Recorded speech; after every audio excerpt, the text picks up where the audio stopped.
Di part sebelumnya, kita sudah diperlihatkan bagaimana kuatnya Santi saat menghadapi berbagai cobaan yang datang. Berulang kali juga Santi dipaksa untuk berhenti. Santi dipaksa menerima kenyataan bahwa setiap pilihannya itu salah. Santi dipaksa menghadapi kenyataan bahwa kepemimpinannya selama ini sangat merugikan banyak orang. Namun apakah Santi benar-benar akan menyerah? Apakah Santi akan begitu saja tumbang? Jadi, begini ceritanya.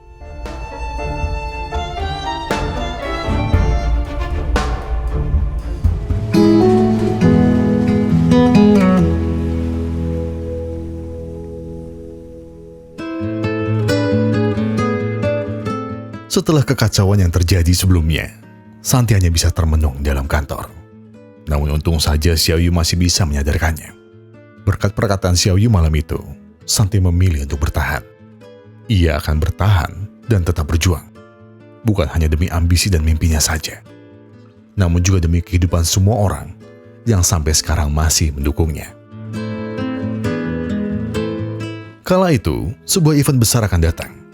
Mali 11.11. Mali sendiri adalah sebuah platform jual beli terbesar di Asia. Dalam rencana melakukan ekspansi ke pasar Asia Tenggara, mereka mulai mengadakan sayembara bagi semua perusahaan logistik Thailand untuk jadi mitra mereka. Yang perlu kalian tahu, Mali sendiri adalah plesetan dari Shopee di film ini. Oleh karenanya, kesempatan menjadi mitra Mali sangatlah menguntungkan. Setiap perusahaan yang ikut dalam sayembara akan dinilai dalam beberapa hal. Yang pertama adalah durasi pengiriman, lalu kondisi barang, dan seberapa mahal tarif jasa mereka. Jelas dari 3 aspek tersebut, hanya ada 2 nama yang paling diunggulkan, yaitu Thunder Express milik Santi dan juga Easy Express. Namun sayangnya, Santi masih kalah dalam hal kerapian paket yang ia kirim. Alhasil demi menyukseskan langkahnya ini, Santi mulai memperketat semua kurir untuk lebih berhati-hati dalam mengirim barang. Dan bagi siapapun yang mendapat rating paling tinggi akan diberikan sebuah bonus. Akibat event besar ini, Santi dan Xiaoyu lebih banyak menghabiskan waktu mereka di kantor. Namun malam itu, saat mereka akan pulang, tiba-tiba Santi menemukan sebilah peluru di atas mobilnya. Ia pun segera mengecek CCTV untuk mencari tahu siapa orang yang meletakkannya. Namun sayang, rekaman itu tak cukup jelas untuk Santi segera menemukan pelakunya. Baru saja Santi ingin bangkit, lagi dan lagi masalah malah terjadi. Santi yakin ancaman itu berasal dari pekerja mereka yang mengundurkan diri. Atau mungkin dari Kanin dan juga anaknya. Walaupun begitu, si Ayu tetap berusaha untuk menyadarkan Santi bahwa mereka pasti baik-baik saja.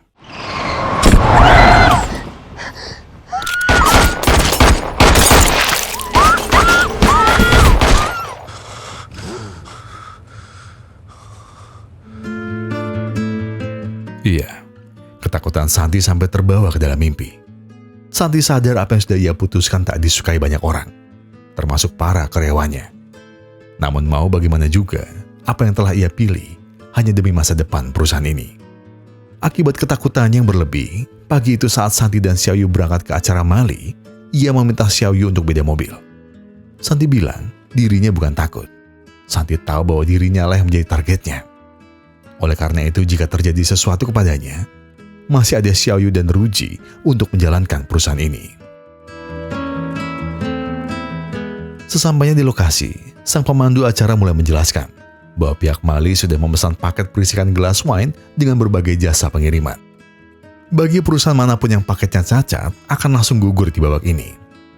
Hingga akhirnya semua paket telah datang. Santi pun masih menerka, mengapa paket dari perusahaannya belum ada. Namun beruntung sang kurir akhirnya tiba. Ia menjelaskan bahwa tadi dia salah gedung. Namun itu tidak penting, karena yang penting sekarang adalah kondisi barang yang ia bawa. Dengan hati yang penuh ragu, Santi dan Xiaoyu mulai membuka paket itu. Beberapa peserta dinyatakan gugur di depan mata karena kedapatan paketnya rusak. Keringat dingin Santi pun mulai menetes.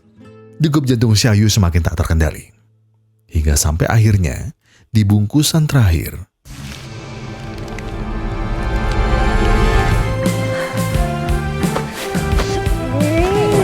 Easy, Chip Chua, Rocket Box และ Thunder ค่ะ tak bisa dipungkiri, Santi dan Xiaoyu merasa senang tak karuan. saat tahu bahwa paket mereka datang dengan sempurna. Acara ini pun dilanjut pada babak final, di mana semua perusahaan harus berlomba menjadi mitra terbaik yang paling disukai pelanggan. Di fase ini, perusahaan akan benar-benar dinilai dari seberapa banyak pelanggan memakai jasa mereka, seberapa tinggi rating yang pelanggan beri, dan juga seberapa kuat perusahaan itu bertahan hingga event Mali 11-11 berakhir. Di depan banyak orang, dengan sombong Ken berkata, "Bukannya lebih baik Mali memajukan event ini? Karena mungkin tak semua perusahaan yang hadir sekarang mampu bertahan sampai sana." Santi jelas paham bahwa arah pembicaraan Ken adalah untuknya. Namun Santi tak gentar, karena yang harus ia lakukan hanyalah dengan pembuktian. Namun sayangnya, mungkin perkataan Ken benar. Setelah pulang dari acara itu, Xiao Yu memberi laporan bahwa keuangan mereka sedang buruk. Mau tidak mau, Santi hanya bisa meminta kepada Alice untuk kembali menyuntikkan dana. Bukan sebagai investasi, melainkan Santi hanya ingin meminjamnya dari Alice. Namun lagi-lagi, dengan liciknya Alice menolak. Kecuali Santi mau berbagi saham perusahaan lebih besar dari sebelumnya. Ruji jelas kembali marah. Namun belum sempat Ruji murka, Xiao Yu sudah murka duluan. Xiao Yu mulai paham bagaimana kelicikan Alice sekarang.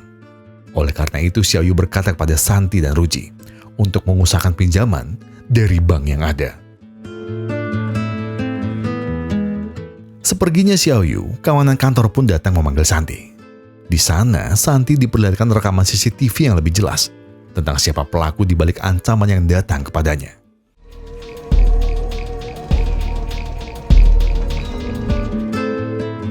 Tak pernah ia sangka, Santi mendapat ancaman dari adiknya sendiri. Ia pun segera menemui Tong dan menanyakan, apa maksud dari ini semua? Tong hanya bilang bahwa Santi sudah menjelma seperti bos kikir lainnya. Di matanya, sekarang Santi tak lebih dari pria arogan yang suka memerintah. Suaranya ini adalah perwakilan dari teman-teman Santi yang harus kehilangan pekerjaan mereka. Namun dengan berani, Santi langsung masukkan peluru tersebut ke senapan yang ia bawa. Ia pun memaksa Tong untuk segera menembaknya. Santi bilang bahwa menghabisi orang itu semudah dirinya menutup perusahaan. Namun apakah Tong paham? Jika hal tersebut terjadi, maka akan lebih banyak orang yang kehilangan pekerjaan. จะเอาแบบนี้ไหมเหรอนี่อะไรมึงเนี่ยกล้าเหรอวะ กูไม่เล่น ก สั ล้า ตว์ กล้าเหรอ เฮ้ยไม่เอา มึงยิงดิไอ้สัตว์มาจะได้จบ Dengan tangan yang gemetar, Tong hanya terdiam melihat tindakan kakaknya. Tindakan kakaknya benar-benar berani. Dan sebelum pergi, Santi berpesan, jika memang Tong ingin sebuah hasil, maka tunjukkan dengan aksi. Jangan hanya bersembunyi di balik bayangannya saja. Karena dirimu tak lebih hebat jika tidak bersamaku. Ingat itu baik-baik. มึงขึ้นมาเป็นหัวหน้าไรเดอร์แล้ววัดกับลูกน้องมึงดิว่ามึงของจริง มีเรื่องอะไรกันดึกๆค่ำคืนแล้วไม่รู้จักหลับจักนอนแม่งยิงกันปัง Di sisi lain, Xiao Yu yang pusing karena tak kunjung dapat pinjaman, tiba-tiba mendapat sebuah panggilan. Benar, panggilan itu berasal dari Kanin, yang ingin membeli perusahaan Santi. Kanin menawarkan uang 1,2 miliar baht, angka yang cukup besar bagi perusahaan kecil seperti Thunder. Namun Xiao Yu hanya bungkam, seolah gejolak dilema mulai menerpa pikirannya. Singkat cerita, akibat Xiao Yu tak kunjung memberikan jawaban, pria tua itu datang menemui Santi. Jelas Xiao Yu terkejut, karena ia tak pernah menyangka bahwa Kanin akan melakukan ini. Santi pun lagi-lagi hanya bisa termenung. Seolah ajakan Xiao Yu untuk tidak menyerah hanya kebohongan belaka. Melihat ketegangan itu, Kanin coba masuk dalam pembicaraan dan kembali menawar harga perusahaan Santi.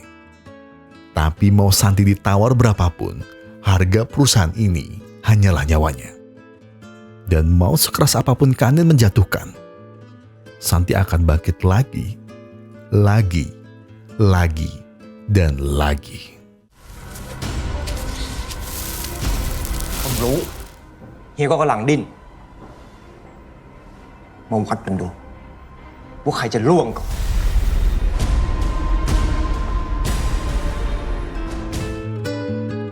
Seperginya Kanin dari sana, Santi mulai mengajak Xiao Yu untuk berbicara. Tak pernah ia sangka Xiaoyu bertemu Kanin diam-diam. Bahkan mereka berdua sampai membicarakan tentang harga perusahaan ini. Namun Xiaoyu punya alasan. Ia terpaksa melakukan ini hanya demi menyelamatkan para karyawan. Kondisi keuangan kantor benar-benar sangat buruk. Ditambah event Mali 11.11 sudah di depan mata. Tak ada satupun bank yang mau meminjami mereka. Dan tak ada satupun orang yang bisa membantu mereka sekarang selain tawaran masuk akal dari Kanin. Dengan geram, Santi mengeluarkan kalkulator dan bilang bahwa ia paham mengapa Kanin menawarnya sejumlah 1,2 miliar. Itu semua setara dengan hutang ayah Xiaoyu dan juga modalnya untuk menikah. Oleh karenanya, perdebatan besar itu segera Santi akhiri dan bilang, lebih baik Xiaoyu pulang ke Cina dan melanjutkan pernikahannya.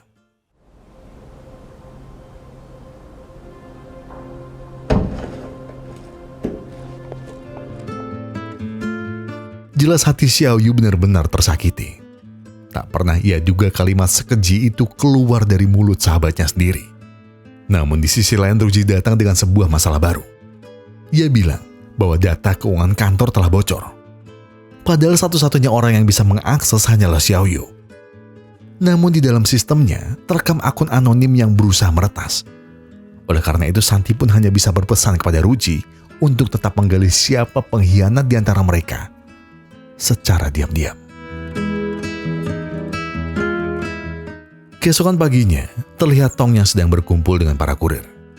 Sayangnya beberapa kurir Thunder terlihat sudah pindah kerja ke Easy Express. Karena gaji yang mereka tawarkan jauh lebih masuk akal dari Thunder.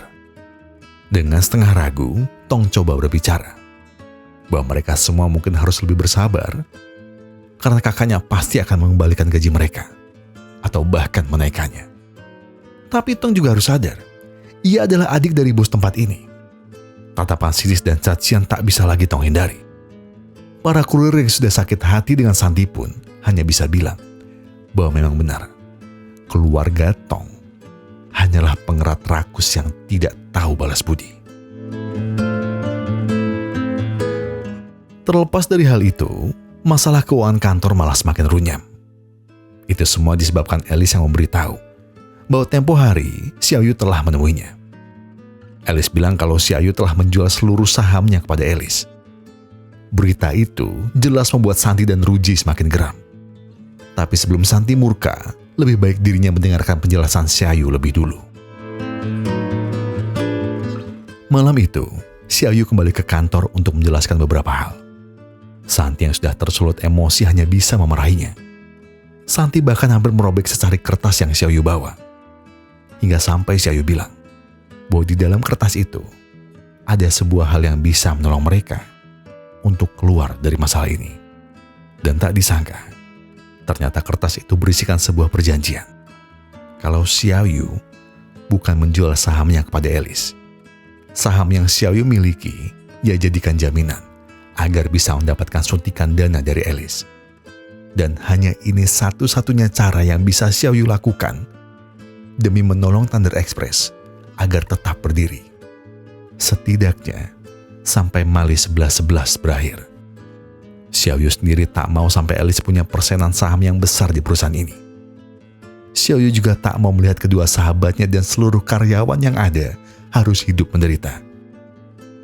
Oleh karena itu, ia berani mengorbankan dirinya agar Santi paham betapa Xiaoyu menyayangi tempat ini. คุณอย่าคุณเอามานี่มันไม่มีแล้วคุณไม่มีแล้ว Santi hanya bisa tertegun setelah mendengar pengakuan itu. Ia pun kekeh tak mau menandatangani surat itu. Santi benar-benar tak mau berhutang kepada siapapun, apalagi kepada sahabatnya sendiri. Namun Xiaoyu hanya bisa memohon karena mereka tak punya pilihan lagi. Hingga tak terasa air mata Xiaoyu luluh membasahi pipinya. Santi tak harus merasa berhutang. Bagi Xiaoyu apa yang kini ia lakukan, karena ia percaya kalau Santi akan membawa perusahaan ini jauh terbang di atas sana. Xiaoyu juga meminta maaf apabila perbuatannya tempo hari benar-benar menyakiti Santi. Jadi aku mohon, terimalah permintaanku ini. Aku selalu percaya denganmu.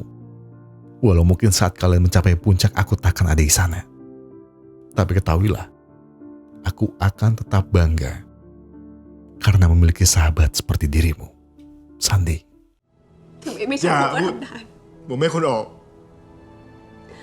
คุณอย่าคิดมากเลยคุณพอ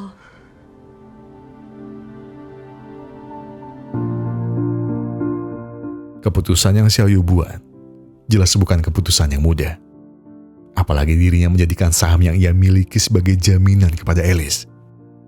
Yang artinya, kesempatannya untuk pulang, kesempatannya untuk melunasi hutang sang ayah, dan kesempatannya untuk menikah dengan Liam akan semakin kecil.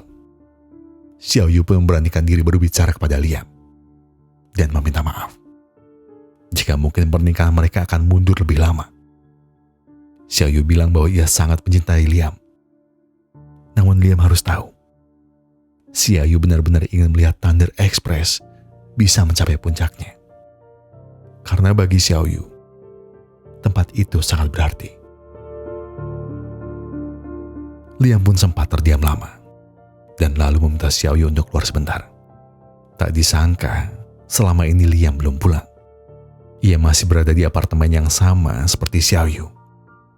Liam berkata bahwa Xiaoyu tak perlu meminta maaf. Masalah pernikahan, Liam tak masalah jika harus ditunda. Karena baginya, kebahagiaan Xiaoyu lebih penting dari segalanya.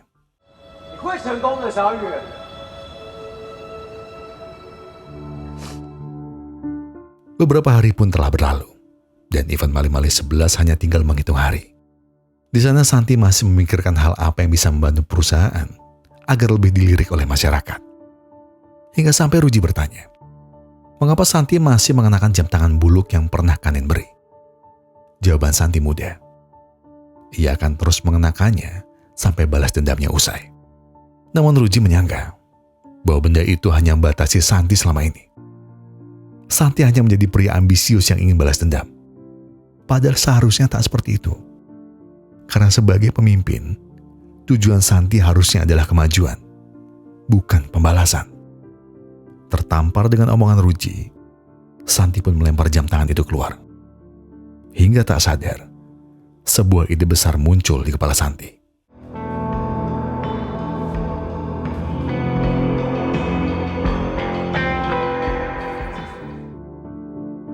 Hari itu, Santi memanggil seluruh karyawannya untuk mengadakan rapat dadakan. Di sana Santi bilang bahwa ia akan mengumumkan sebuah rencana. Namun sebelum itu, Santi berpesan bahwa di dalam kantor ada seorang pengkhianat. Entah siapapun itu. Yang jelas, semua orang Santi undang hari ini adalah yang ia percaya. Setelahnya, Santi mulai menyampaikan sebuah ide gila yang mungkin akan jadi gebrakan besar di dunia pengiriman barang. Ide itu adalah pesan sekarang dan sampai esok hari. Tak ada satupun perusahaan logistik yang pernah meluncurkan metode ini. Kebanyakan dari mereka hanya bisa menyanggupi 2 hari pengiriman. Dan bayangkan, apabila momen diskon besar dan seluruh pelanggan sangat menanti barangnya datang, mereka semua dibuat senang dengan pengiriman yang cepat. Mungkin terdengar absurd, namun yang jelas, Xiaoyu telah mengatur keuangan serinci mungkin untuk menambah armada mereka. Dan oleh karena itu, mari kita berlari lebih kencang. Karena badai yang datang takkan mampir dengan sopan. หวังว่าตาเนี่ยจะไม่ใช่ตาสุดท้าย Tetapi sepertinya Santi harus lebih jeli. Karena ternyata pengkhianat sebenarnya berasal dari orang yang Santi percaya.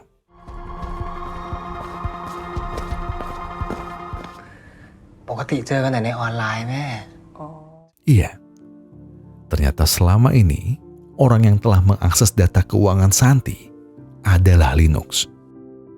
Hal itu disebabkan oleh kondisi sang ibu yang semakin kritis. Dan kondisi itu jelas tak mau Ken sia-siakan. Dan dengan segala hasutannya, Linux pun tak punya lagi pilihan. Keesokan paginya, di depan seluruh karyawan yang ada, Santi menyampaikan seluruh rasa terima kasih kepada mereka. Santi berterima kasih karena mereka semua masih bertahan, walau perusahaan ini dihujani oleh badai yang keras.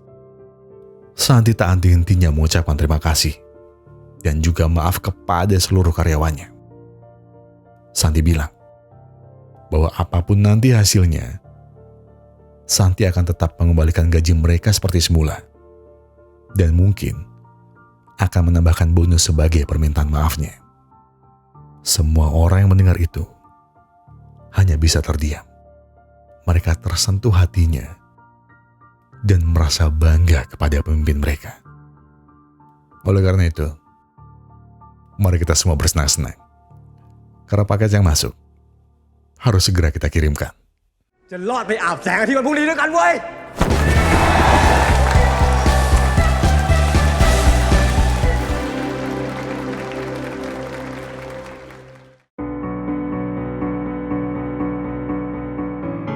Tak hanya Santi, di depan seluruh timnya, Ruji ingin menyampaikan satu hal. Ruji berterima kasih pada mereka semua karena telah berjuang sehebat ini. Dan sebagai balasan yang pantas, Ruji mendonasikan seluruh saham yang ia punya kepada mereka semua. Walau mungkin sekarang nilainya belum besar, tapi Ruji percaya perusahaan ini akan melangit setinggi mungkin, seperti yang Santi katakan. Dan malam itu, event Mali 11.11 telah dimulai. Baru saja Santi meluncurkan program terbarunya, Easy Express juga turut meluncurkan program yang sama, yaitu layanan kirim sehari sampai. Santi jelas geram, padahal ia sudah menutup rapat rahasia ini. Dan ia pun semakin yakin bahwa memang pengkhianatnya ada di antara orang yang ia percaya. Namun walau begitu, bukan saatnya Santi untuk meratapi keadaan. Kini hanya tinggal hasil yang menentukan. Siapakah yang bisa bertahan, dan siapakah yang akan berakhir menjadi pecundang. ได้คุ้มอยู่ค่านี่เอาบาท ยอดขายสินค้าออนไลน์จะเติบโตขึ้นกว่าปีก่อนถึง 3 เท่า กดเลยตั้งแท้ ตัดรถลงได้เลย ตัดรถส่งรถแรง10 โมงนะยาวนะไปครับไปครับไปเลยไป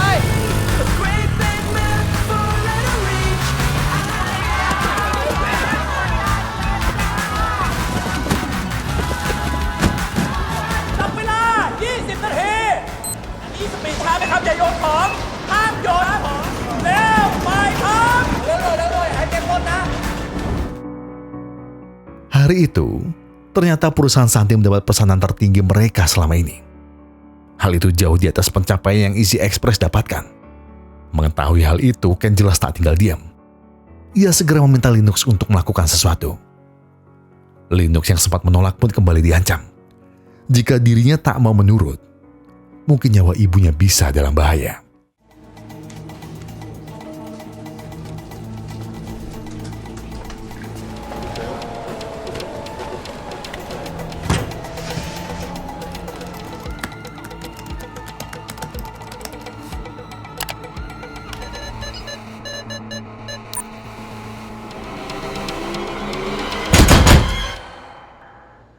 มึงอยู่ในนั้นใช่ไหม พัสดุมันเยอะ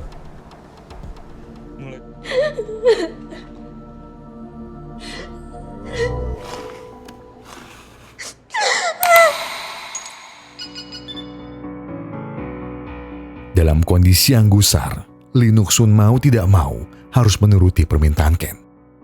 Akibat tindakannya, mesin sortir otomatis pun mendadak mati. Santi lalu dibuat kebingungan, mengapa mesinnya bisa berhenti.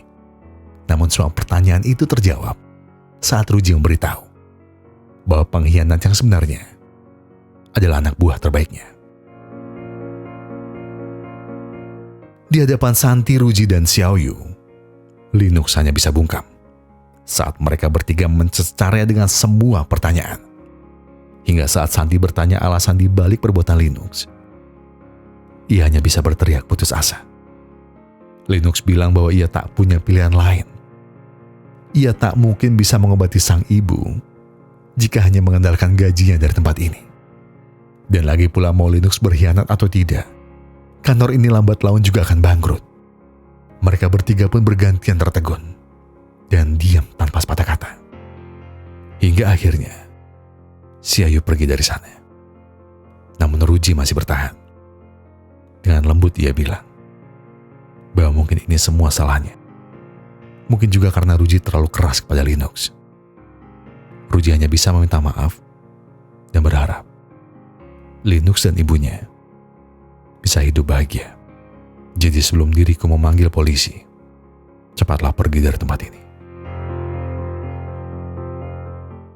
Akibat alat sortirnya rusak, seluruh karyawan yang ada pun semakin kewalahan.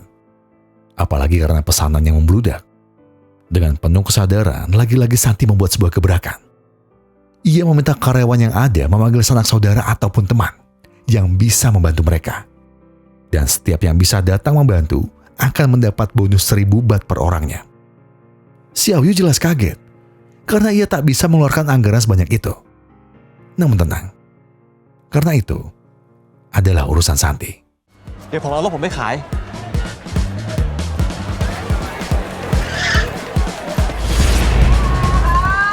ส่งของมือถึงมือแล้วแต่อย่าล่วงนะ ช่วยพี่เอาของลงจากรถก่อนคนอื่นจะได้เข้าได้ ไปเอาไปออกลงจากรถ ไปตะวันออกครับ Lagi dan lagi, hambatan yang diberikan oleh Ken terjadi kepada Santi. Diketahui, seluruh truk untuk pengiriman ke bagian selatan telah dipesan habis oleh Easy Express. Kekacauan ini jelas membuat otak Santi berputar. Waktu yang mereka miliki pun semakin sempit.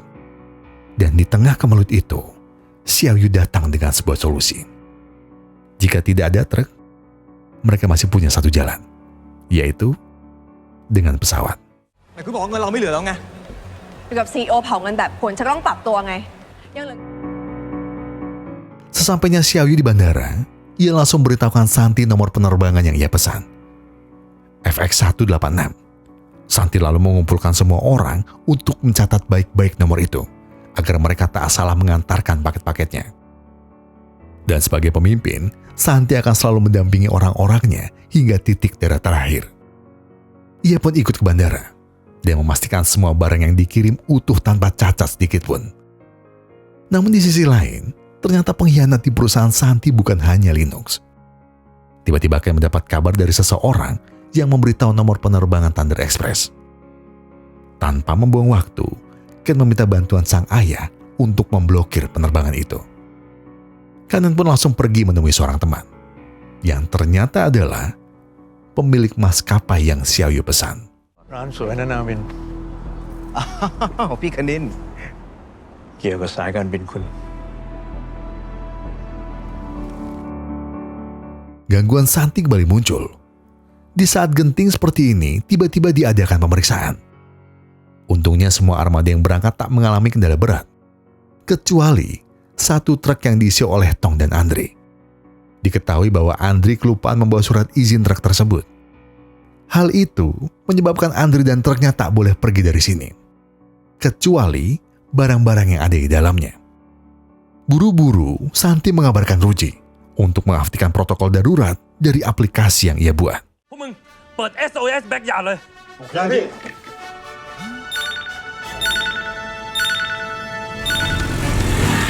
ผมเปิดท้ายเลย พี่รับ ตามมานะพี่ตามผมมาไป Sialnya, Santi akhirnya menemukan jawaban tentang siapa pengkhianat lain dari mereka semua. Ternyata penyebab kekacauan ini adalah ulah dari Andri. Selain informan Ken sejak dari awal, Andri juga menyembunyikan surat izin truk itu di dalam baju. Oleh karenanya saat itu juga, Andri langsung dipecat secara tidak terhormat. เล่นก่อนนะพี่ฝากไว้ก่อนเดี๋ยวผมเอา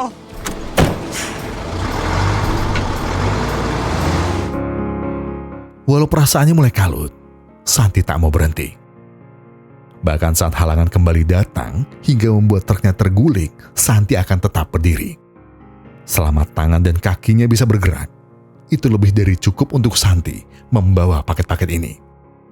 Namun tak berselang lama, sayup-sayup dari kejauhan, terdengar gerombolan motor yang mendekat. Dan ternyata itu adalah Wahyu dan geng motornya dulu. Walau Wahyu masih sakit hati dengan keputusan Santi dulu, baginya, Santi tetaplah masih saudara. Jadi, jika sampai Santi membuat keputusan bodoh lagi, mereka tak akan segan menghabisinya.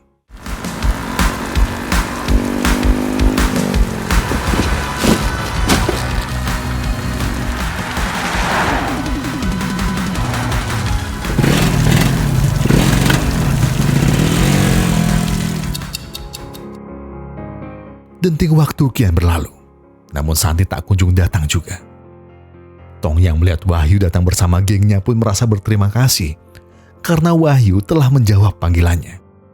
Namun sekarang bukanlah waktunya untuk bersenang-senang karena kargo pesawat segera ditutup. Oleh karena itu setibanya Santi di sana, Xiaoyu bilang bahwa mereka harus bawa barang-barang ini ke pesawat secara mandiri.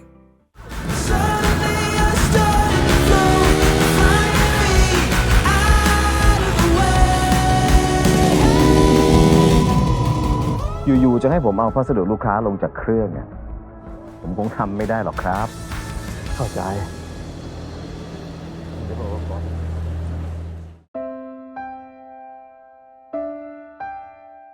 Setelah memesan tiket pesawat, di depan pintu keberangkatan, Santi mengucap terima kasih. Terima kasih atas kerja keras Xiaoyu selama ini. Dan sepertinya ada satu hal yang ingin Santi kembali tanyakan. Hal yang sama, dan mungkin Santi sudah tahu jawabannya. Xiaoyu pun hanya terkekeh kecil, seraya bilang bahwa Thunder Express memang salah satu mimpinya. Namun bukan berarti seluruh mimpi Xiaoyu. Xiaoyu merasa senang bisa berperan banyak di perjalanan panjang ini. Namun, Xiaoyu tetap harus mewujudkan mimpinya dan juga janjinya. Oleh karena itu, hanya rasa terima kasih yang besarlah yang bisa Xiaoyu berikan sebagai salam perpisahan dan sebagai doa terbaik untuk sahabat terbaiknya ini.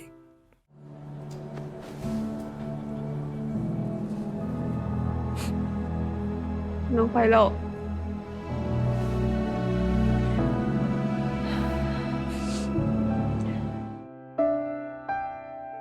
Di sisi lain, Kanin dikejutkan dengan sebuah laporan bahwa paket Thunder Express di penerbangan yang ia laporkan hanya ada 1 buah. Hal itu jelas membuat Kanin tak bisa berkata apa-apa. Karena ternyata pada waktu itu, Santi sudah merencanakan ini semua. Santi sudah mengantisipasi siapapun yang ada di dalam perusahaan yang berpotensi menjadi pengkhianat. Oleh karenanya, ia berpesan kepada Xiaoyu untuk tetap merahasiakan nomor penerbangan yang asli.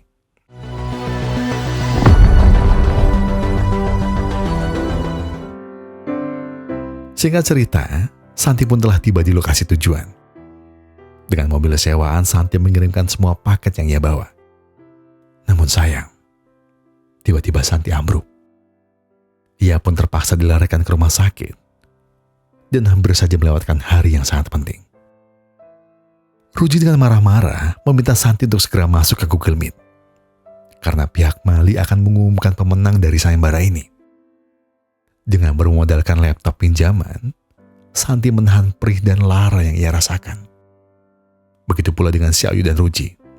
Bersama seluruh karyawan, mereka semua menanti hasil yang akan diumumkan dengan degupan hati yang sangat kencang. อยู่ในกล่องนี้แล้วค่ะ เดี๋ยว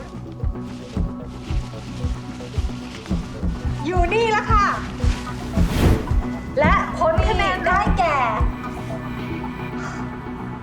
Congrats ค่ะ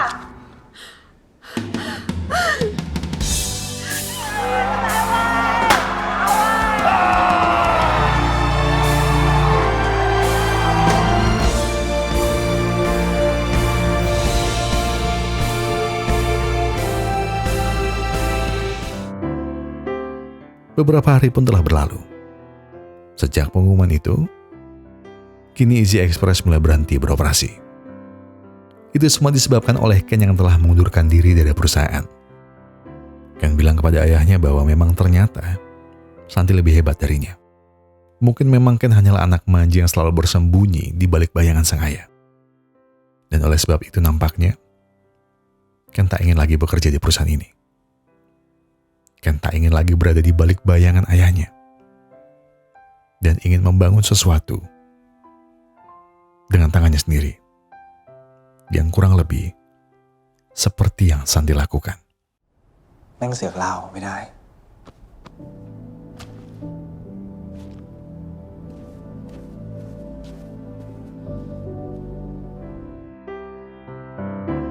Setelah kesuksesan Santi dalam event Mali 11-11, kini perusahaannya pun semakin melaju jauh di atas saingan mereka. Namun sayangnya, kini Santi harus menjalani hari tanpa ada lagi tawa dan senyum manis dari Xiaoyu. Karena sekarang Xiaoyu telah kembali ke Cina dan memenuhi janjinya untuk menikahi Liam.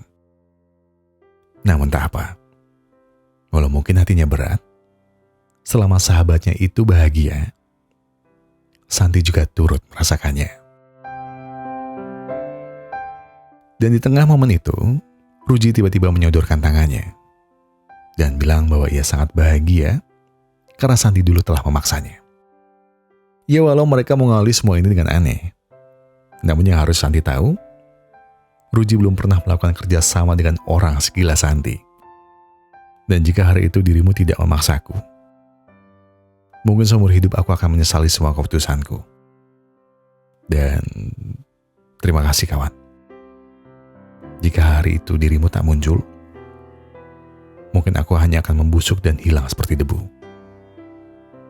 Jadi mari kita besarkan lagi kerajaan yang sudah kita bangun ini. คนอย่างมึง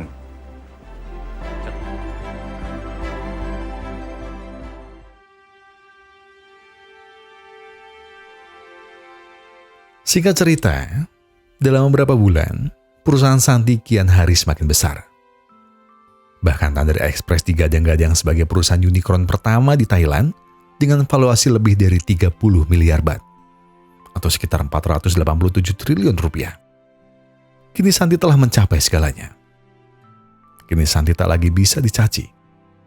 Kini Santi telah membuktikan bahwa usaha keras dan perjuangan tanpa hentinya benar-benar membuahkan hasil.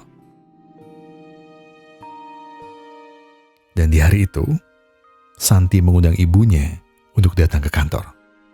Sang ibu pun hanya bisa terperangah melihat kemegahan kantor yang Santi miliki. Seraya menatap dalam sang ibu, Santi bilang bahwa sekarang ia sudah sampai. Santi juga berterima kasih karena sang ibu telah mendidiknya dengan sangat baik. Walau dulu hidup mereka begitu sulit, walau mungkin mereka tumbuh tak sebahagia keluarga lain, dan walau mungkin mereka tumbuh dengan penuh hinaan, tapi sekarang aku sudah sampai.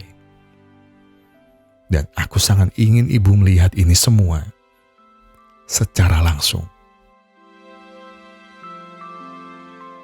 Ibunya pun hanya bisa terdiam. Dan lalu ia menatap wajah anaknya seraya bertanya, "Apakah dirimu lelah, Nak?" Tangisan Santi pun pecah. Ia tak bisa lagi menahan air mata bahagianya saat si ibu akhirnya bisa melihat bahwa Santi sudah menggapai mimpinya selama ini. Santi hanya bisa menangis di depan sang ibu.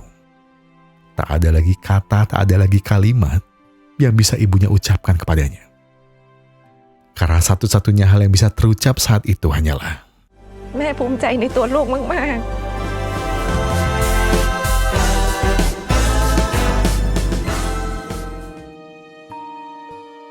walau telah sukses besar, Santi tak pernah lupa dengan siapa dulu ia memulai semuanya. Hari itu, Santi pergi mengunjungi Xiaoyu, yang kini telah hidup bahagia bersama Liam. Ia juga dikaruniai seorang anak. Dan di momen itu Santi memberikan Xiaoyu sebuah cek. Nilainya tak seberapa. Namun Santi bilang, setidaknya ia ingin melunasi janjinya dahulu, bahwa dirinya akan membantu Xiaoyu membayar hutang sang ayah. Xiaoyu hanya bisa tersenyum geli, karena ia tak butuh uang ini. Karena bagi Xiaoyu, bisa melihat sahabatnya lagi yang masih sehat sampai sekarang sudah lebih dari cukup. ผมไปก่อนนะ ผมมีประชุมกับนักลงทุนต่อ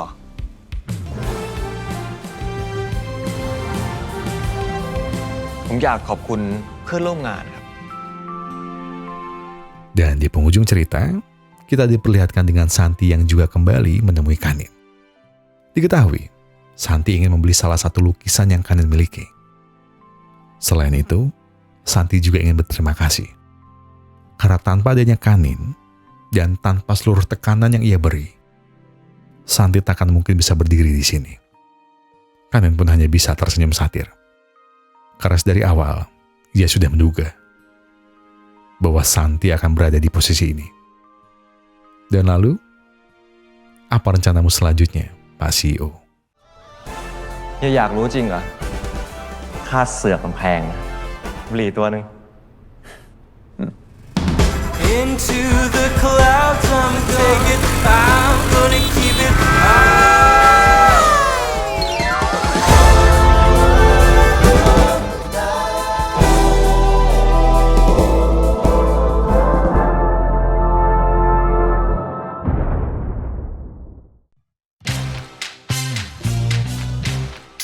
Ya, itulah seluruh alur cerita dari series Mad Unicorn. Kalau diambil dari intisari dari series ini, ya klise lah. Series ini ngajarin kita tentang sebuah hal yang bernama pantang menyerah. Namun kalau saya ngomongin soal pantang menyerah, rasanya sudah banyak banget video saya yang ngomongin itu. Jadi ya, yang bakalan saya bahas di akhir bukan sebuah kata-kata penyemangat lagi, melainkan saya punya sebuah pertanyaan. Jadi, jalan hidup Santi seperti yang sudah kita lihat, jalannya kan terjal banget. Malahan kalau kalian nonton full seriesnya bener-bener tiap detik, tiap menitnya tuh rasanya kayak, abis ini apalagi gebrakannya ya? Abis ini apalagi masalahnya? Pokoknya banyak lah, banyak banget. Sampai-sampai jadi sebuah pertanyaan buat diri saya atau mungkin juga buat kalian semua. Seperti yang kita tahu, jadi seorang pegawai itu nggak salah. Jadi seorang budak korporat itu juga nggak salah. Cuma seringnya kita kurang bersyukur sama apa yang udah kita dapat. Kadang keinginan besar yang ada di dalam diri sering muncul, yang maksa kita buat keluar dari zona nyaman yang udah ada. Mungkin terpantik karena gaji yang kecil, atau mungkin memang idealisme diri yang masih yakin kalau memulai usaha sendiri bakalan kaya raya. Tapi pertanyaannya adalah, sanggup nggak kalian sekuat Santi? Karena dari series ini, bagi saya, ya saya relate sih ya. Nggak bilang full, cuma ya relate. Karena semua pengusaha akan selalu menghadapi masalah yang nggak ada habisnya sih sebenarnya sih. Mau itu usaha kecil, usaha besar. Tapi kalau kalian memilih nggak menyerah seperti Santi, percayalah, suatu saat buah manis dan segar pasti akan kau dapat. Gitu ya kalau kata Daud ya. Ini yang saya omongin apa yang ditulisin Daud. Cuma di luar dari itu, coba ganti BGM yang agak slow sedikit. Ini BGM-nya agak kencang nih. Nah, oke. Cuma kalau pure saya pribadi, ya memang memulai sebuah usaha itu tidak mudah. Nggak usah ngomong usaha besar deh, usaha kecil aja. Itu nggak mudah sama sekali. Karena seringnya kita mau melakukan sesuatu, ingin memulai usaha apapun itu, kita perlu dipancing terlebih dahulu. Kita perlu mood yang baik, kita perlu motivasi, kita perlu apa enggak. Kalian nggak butuh itu. Kalian butuhnya konsisten dan siap untuk gagal. Enggak, ini saya bukan kayak, ini kayak sukses menjadi orang kaya. Enggak, saya cuma pengen bilang kalau kalian memilih jalan seperti itu, kalian harus siap, itu aja sih. Saya nggak mau bilang, saya sudah membuat sebatin seperti ini. Enggak. Kalian harus tahu kalau saya membuat sebatin ini nggak sendirian. Nggak cuma saya doang. Dan bukan buat saya sendirian juga. Saya buat yang lainnya juga yang ada di sini. Tapi kan bang, abang dapat segini. Iya dapat. Kan butuh makan. Kan butuh pengembangan. Kan butuh ini, kan butuh itu. Ada yang kuliah, ada yang ini, ada yang butuh ini, ada yang butuh itu. Karena kita nggak mau sebatin cuma gini-gini aja. Jadi banyak yang harus kita persiapin juga di depannya. Dan baru mempersiapkan aja udah banyak halangannya. Jadi buat kalian yang di luar sana yang mungkin mendengarkan ini sampai habis, kalau kalian memutuskan untuk mengambil jalan yang tidak biasa, kalian harus tahu, usahanya harus luar biasa. Oke? Saya nggak bilang ini kiat sukses, ini kiat kalian akan menjadi kaya. Cuma kalian harus ingat sesuatu. Ketika kalian memilih jalan yang tidak biasa, usahanya harus luar biasa. Saya Gogon dari Signal Tim Bos Rebe Glory mengucapkan terima kasih banyak-banyak buat kalian semua. Terima kasih buat yang sudah menonton video ini sampai habis. Terima kasih buat kalian yang sudah memberikan komentar dan minta Bang Matt Unicorn, Bang Matt Unicorn, ini Matt Unicorn. Kita bikin 3 part karena banyak banget yang pengen kita bahas. Dan terima kasih juga buat yang sudah memberikan like. Terima kasih buat yang sudah mensubscribe. Dan juga terima kasih buat yang sudah memencet tombol thanks-nya. Karena apapun itu yang kalian lakukan untuk channel ini sudah sangat membantu channel ini berkembang sampai hari ini. Dan siapa yang ngomong banyak, cuma videonya udah panjang. Pokoknya sekali lagi banyak-banyak terima kasih. Saya mewakili tim Sebatin. Terima kasih. Terima kasih. Dan sebagai penutup, saya pengen bilang ke kalian semua. Kalau kalian lagi ada banyak masalah yang itu berat banget, please, yang tenang. Jangan selesaikan semuanya dengan buru-buru. Jangan dengan keputusan yang pendek, jangan. Tapi dengan kepala yang dingin. Oke? Kepala yang dingin akan menghasilkan keputusan yang lebih bijak dan melahirkan sebuah solusi yang lebih baik. Jadi sekarang tarik nafas, buang, tenggak kopinya, ambil koreknya, dan sebatin aja dulu.